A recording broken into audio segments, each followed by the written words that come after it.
post neo reconstruction. We're in a neo post reconstruction. Good morning, everybody. What a wonderful morning it is. It is the election time of the year.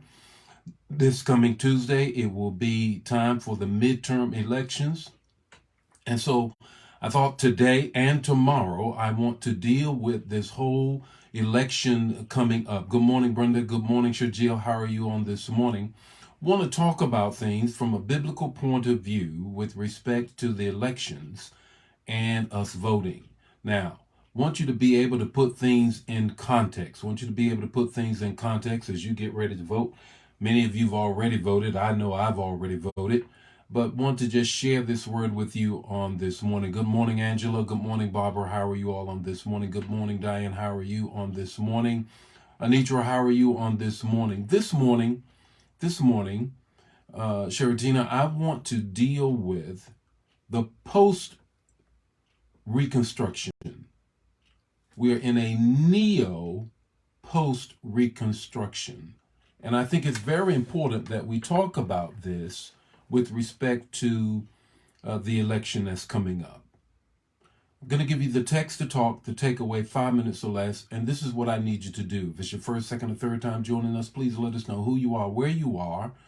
And I need you to be very intentional about sharing this. Why?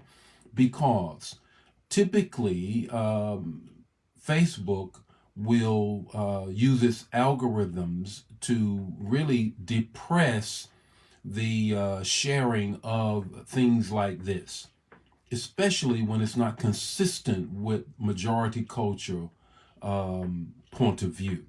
So I need you to be very intentional about sharing. In fact, share it right now because I want to get a word out with you. Neo post Reconstruction. Here is the text. Romans 13:1. Romans 13:1. Here is Paul's treatise, if you will, his polemic, his theological argument as to our salvation and how we conduct ourselves in the world. Everyone must submit himself to the governing authorities, for there is no authority except that which God has established. The authorities that exist have been established by God. Jesus put it this way: Caesar, you can't take my life, I'll give it. And you, the authority that you have was given to you by my Father. He put it another way when they were asking about taxes. He says, render unto Caesar what is Caesar's. In other words, there are rules, regulations, and laws that we have to abide by. One of them is, and our civic duty is to vote. But voting, you need to have some understanding as to what's going on. Right now, we are living in a neo post-Reconstruction period.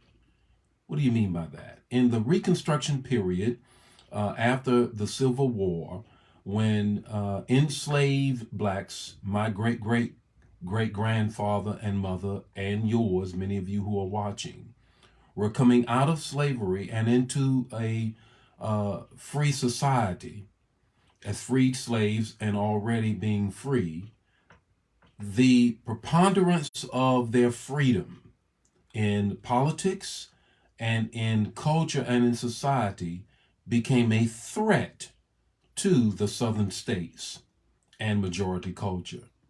As a result, Jim Crow laws were passed. Vagrants laws were passed. For instance, no more than 5 black men could be seen together. Or if you didn't have a job, then you would be put in jail. So you then went back to the plantation in which you had been enslaved, and then you had to work for the one who used to enslave you. Vagrants laws. Additionally, when the number of politicians went up, African American politicians went up, then came in poll tax and lynching went up. This is a neo post-Reconstruction that we're in right now. We're in a neo post-Reconstruction. What's the parallel? After former President Barack Obama was elected, the fear of blacks gaining too much too fast at the expense of others has taken over our country.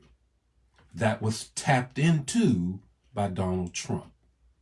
He tapped into that and then gave it authority and legitimacy. We're in a neo post Reconstruction. Now we have suppression of voting rights. Now we have mass incarceration. And now we have Uncle Tom's running for office based on three things that I want to share with you. I hope this is helping you. The first thing is understand that African Americans are probably the most conservative with respect to moral behavior than in our country. So we get a head fake now. We get a head fake with the Supreme Court saying, okay, abortion is now illegal. I need you to understand that no one is for abortion, most that I know, but no one is also about taking people's rights. What does that mean? The Supreme Court has given you all indication and us that the rights that have been given in the past are no longer secure. Just check out this week with affirmative action under attack. All of this is a head fake, a Herschel Walker head fake. And if you go for the head fake, you're going to miss the fact that they're coming for our rights. Hear me when I tell you.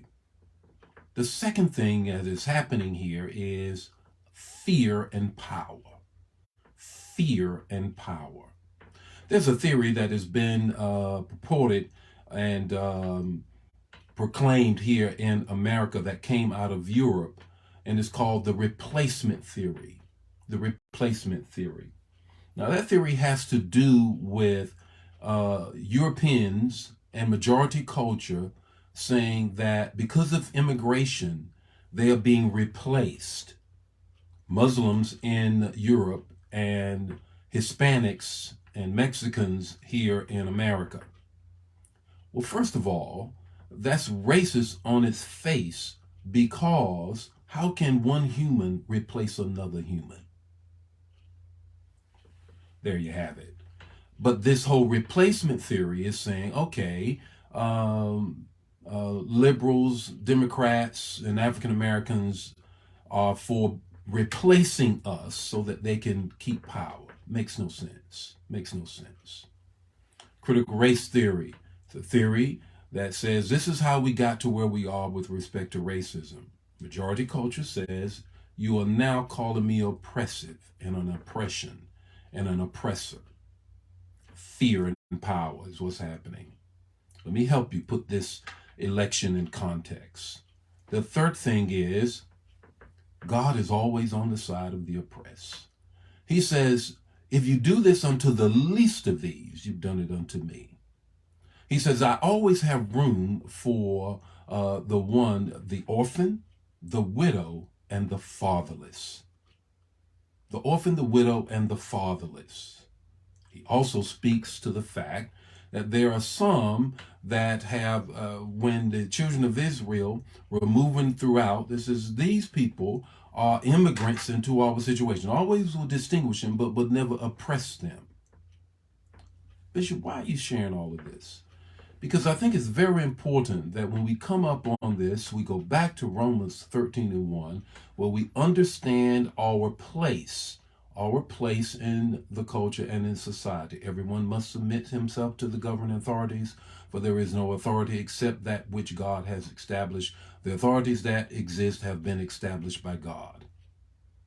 In other words, where we are right now, we have to grab a hold of the fact that God is still in control, and he's on the side of the oppressed, but he gives us a job to do. What is our job to do? We got to vote. We have to vote. You cannot kick back. You cannot sit back and just get the head fake. We don't need a walker. We need somebody running on our behalf. So, what's your takeaway today?